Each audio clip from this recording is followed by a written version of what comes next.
எல்லோருக்கும் வணக்கம். நம்ம மக்கள் எப்போவுமே ஒரு விஷயம் பற்றி பேசுவாங்க.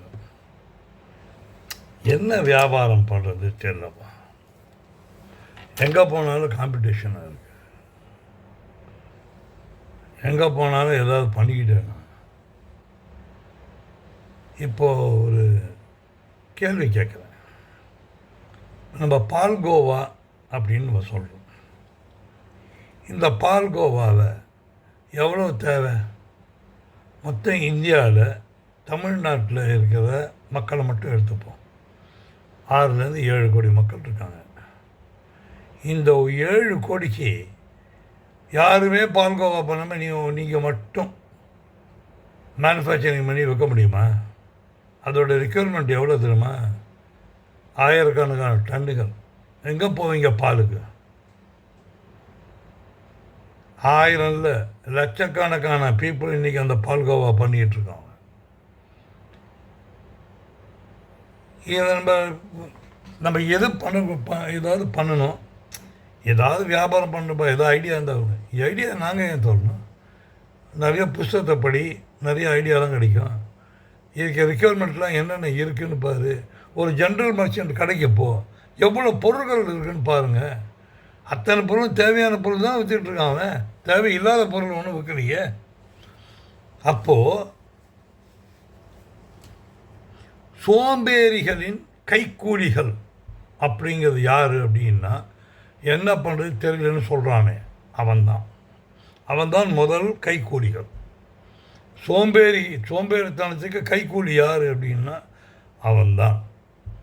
ஏன் அப்படின்னா, எது பண்ணணும் தெரியலப்பா அப்படின்னா உன் மைண்டே நீ அப்ளை பண்ண. நான் முதல்லேருந்து சொல்லிகிட்டு இருக்கேன்.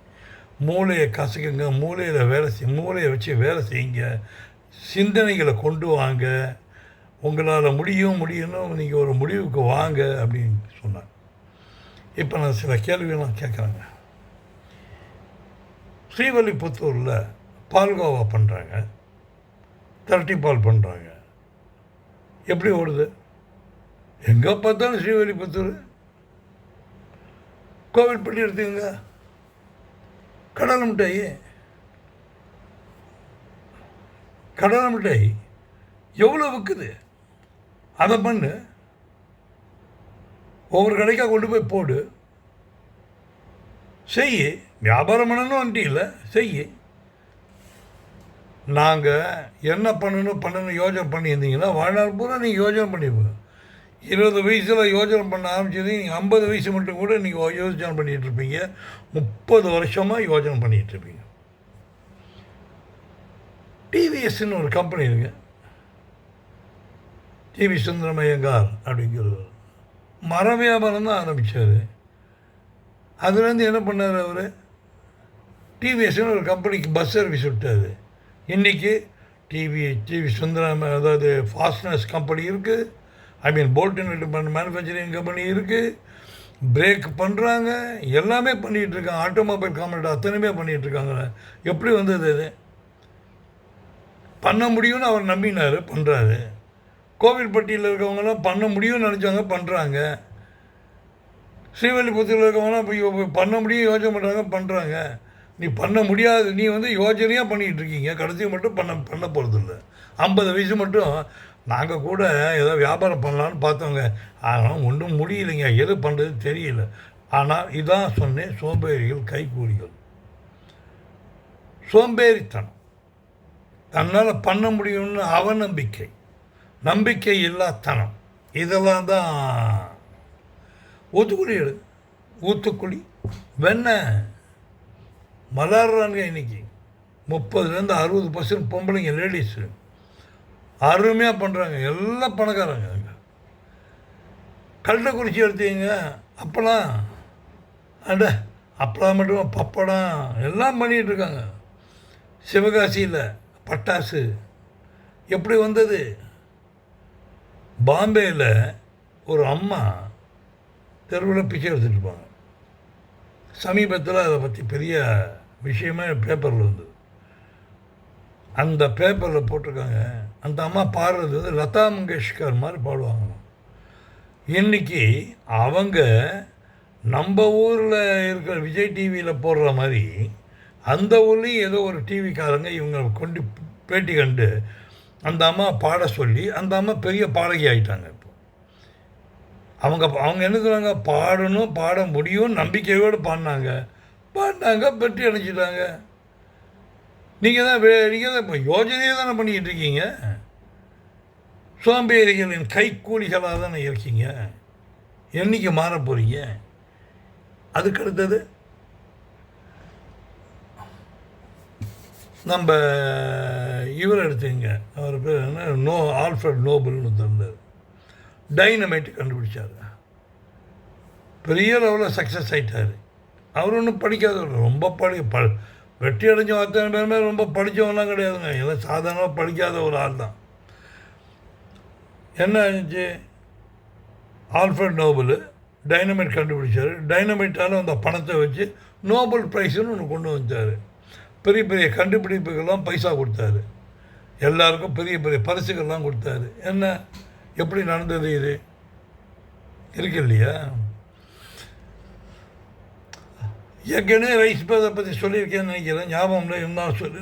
சாதாரண ஒரு சைக்கிள் கடைக்காரரு, அவர் ஃப்ளைட்டை கண்டுபிடிச்சார். சைக்கிள் கடைக்காரருங்க ஃப்ளைட்டை கண்டுபிடிக்கிறாரு. ஆனால் நீங்கள் யோஜனை பண்ணிக்கிட்டே இருக்கீங்க, வாழ்நாள் பூரா யோஜனை பண்ணிகிட்டு இருக்கீங்க. இதோ பண்ணுறேன், நாங்கள் யோஜனை பண்ணிகிட்ருக்கோம், எதுவும் பண்ணல, இது அதுக்கான முயற்சியே நீங்கள் பண்ணல. ஏன்னா முயற்சி பண்ணால் தானே தெரியும். முதல் படியே எடுத்து வைக்கலையே நீங்கள். முதல் படி எடுத்து வச்சாலே வெற்றி வர ஆரம்பிச்சிடும். ஆனால் நீங்கள் முதல்ல படியை எடுத்து வைக்கலை. ஆல்ஃப்ரட் நோபல் ப்ரைஸ், வா எவ்வளோ பெரிய கடலை மிட்டாய் அவங்களால பண்ண முடிஞ்சது இல்லையா? கடலை மிட்டாய், கோவில்பட்டி கடலை மிட்டாய் எங்கே கடாய் இருக்குது? கடலை மிட்டாய் எந்தெந்த இடத்துலலாம் பண்ணும். பரூச் குஜராத்து, நீங்கள் மதுரை பக்கம் போனீங்கன்னா கடலை மிட்டாய், பாம்பே பக்கம் லோனாவாலா, இது மாதிரி 100 இடம் சொல்லலாம். தூத்துக்குடிக்கு போங்க, ஒரு சின்ன கடை, மேக்ரோன் பிஸ்கட் இல்லை, அப்படி இப்படி இருக்கும், டேப்பராக இருக்கும். மேக்ரோன் எக்ஸ்போர்ட்டு வளர்றாரு அவர். போனீங்கன்னா அவ்வளோ க்ரௌடு இருக்கும். தூத்துக்குடிக்கு ஃபேமஸ்ஸு மேக்ரோன். நம்ம மில்கி மிஸ்ட்னு ஒன்று கேள்விப்பட்டிருப்பீங்களே, அவர் பேர் சதீஷ்குமார் பேர். 6ஆம் வகுப்பு மேலே படிக்கல, அவர்கிட்ட படிக்கிறதுக்கு முடியல, இங்கிலீஷ் வரல, அது இதுன்னு இதை போட்டிருந்தாங்க. அதை பற்றி தெரியல. முக்கியமாக அவர் நல்ல உழைப்பாளி. பால் வியாபாரத்தில் அங்கே அப்பாவோட உதவி செஞ்சுருக்காரு. என்ன கற்றுக்கிட்டாரு? பன்னீர்லாம் பண்ணார். சுவிட்சர்லாண்ட்லேருந்து போயிட்டு எல்லாம் அந்த எக்யூப்மெண்ட்லாம் வாங்கிட்டு வந்தார். பன்னீர் பண்ணி இன்றைக்கி விளையாடுறாரு. இன்றைக்கி Milky Mist paneer is famous. சாஃப்டாக இருக்கும், எல்லாம் நல்லா இருக்குங்கிறாங்க. நல்லா இருக்குது, அதுதான் உண்மை. பால்கோவா, பன்னீர், வெண்ணெய், நெய், பால் எல்லாம் பண்ணிட்டாங்க. சதீஷ்குமார் அவர் என்ன கஷ்டப்பட்டாருன்னு கேட்டிங்கன்னா ஆச்சரியப்படுவீங்க.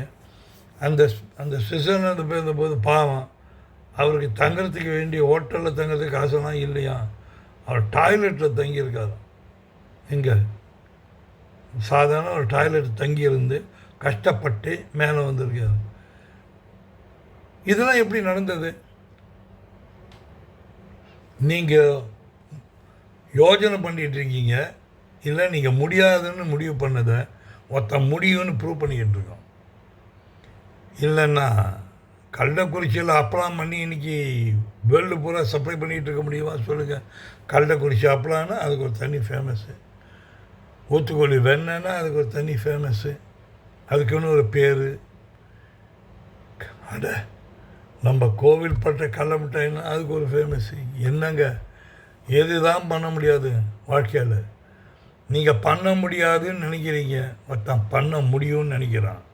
உங்களுக்கும் இல்லை அவனுக்கும் உள்ள வித்தியாசமாக தான். நீங்கள் முயற்சியே பண்ணல, அவன் முயற்சி பண்ணி வெற்றி அடைஞ்சி போயிடுறான். அவன் காரில் போகிறான், நீங்கள் இன்னும் ஸ்கூட்டர்லேயே போயிட்டுருக்கீங்க, இல்லை பைக்கில் போயிட்டுருக்கீங்க. நான் கூட அவன் பண்ணணும்னு நினச்சேன், ஆனால் பண்ணுறதுக்கு தான் எனக்கு வழி தெரியல.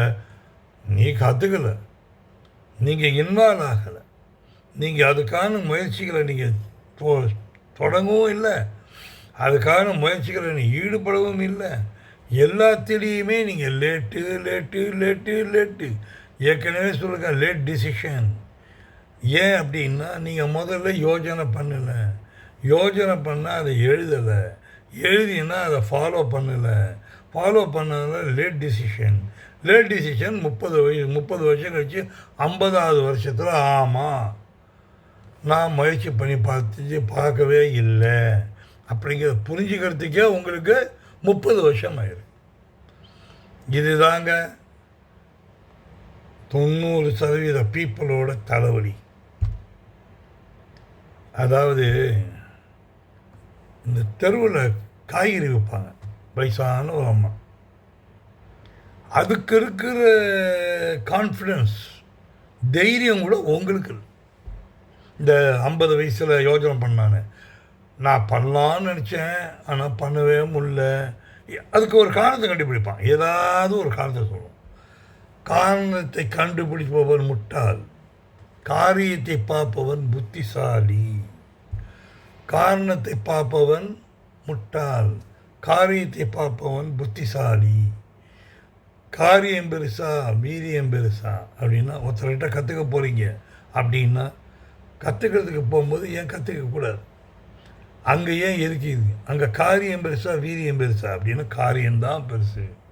அவங்ககிட்ட போய் கற்றுக்கணும், இல்லை தெரிஞ்சுக்கணும், இதை பண்ணணும், உங்களால் முடியும்னு யோஜனை பண்ணணும். உங்களால் முடியும் முடியும் முடியும்னு யோஜனை பண்ணி பாருங்கள், உங்களால் முடியும். ஆனால் நீங்கள் சோம்பேறித்தனத்தின் கைக்கூலியாக மாற போகிறீங்களா, உங்களை நீங்கள் மாற்றிக்க போகிறீங்களாங்கிறத நீங்கள் தான் முடிவு செய்கிறீங்க. ஓகே, இன்று இதோடு நிறுத்திக்கிறேன். முயற்சி பண்ணுங்கள், முயற்சி பண்ணுங்கள், அதுதான் உங்களை மேலே கொண்டு வரும். முயற்சி பண்ணாமல் இருந்தீங்கன்னா அது மேலே கொண்டு வராது, அது சோம்பேறித்தனத்தை தான் கொண்டு போகும். சோம்பேறித்தனத்தின் கைக்கூலியாக மாறுவீங்க, அதோடு நீங்கள் முடிஞ்சு போச்சு. 50 வயசில் நான் 20 வயசில் ட்ரை பண்ணுங்க, இல்லை 30 வயசில் ட்ரை பண்ணேன், இன்னும் மட்டும் முடியல. முதல்ல ஸ்டெப்பே எடுத்து வைக்கலை, நீங்கள் யோஜனை பண்ணுங்கள். ஓகே, மிக்க நன்றி. நல்லபடியாக பண்ணுங்கள், உங்களால் முடியும்னு நம்புங்க.